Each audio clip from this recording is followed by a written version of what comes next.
Schnarchen. Schlafen ohne Sägeblatt.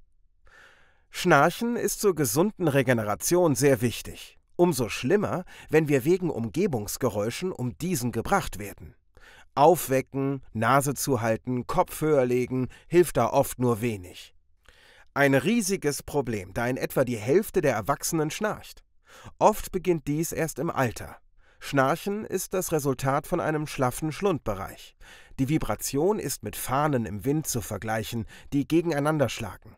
Männer schnarchen lauter und öfter als Frauen. Sie haben einen größeren Resonanzraum und insgesamt schlafferes Gewebe. Wird die Muskelspannung geringer, so wird das Schnarchen gefördert. Alkohol lockert das Muskelgewebe, ähnlich wie auch einige Medikamente. Ähnlich ist dies auch für Rauchende, die ebenfalls häufiger schnarchen.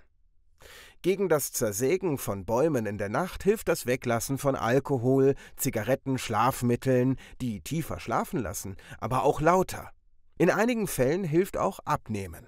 Übergewicht erhöht den schlaffen Anteil im Schlundgewebe und ist damit auch für Schnarchen verantwortlich. Sollte dies alles nicht helfen, sollte unbedingt ein Arzt hinzugezogen werden, der über mehrere Behandlungsmethoden verfügt.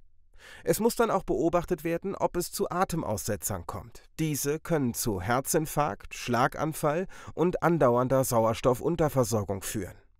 Ein ruhiger Schlaf ist nicht nur in der Nacht gesund, sondern gibt auch Kraft für den Tag. Schnarchen. Schlafen ohne Sägeblatt. Von deiner Big Direkt Gesund.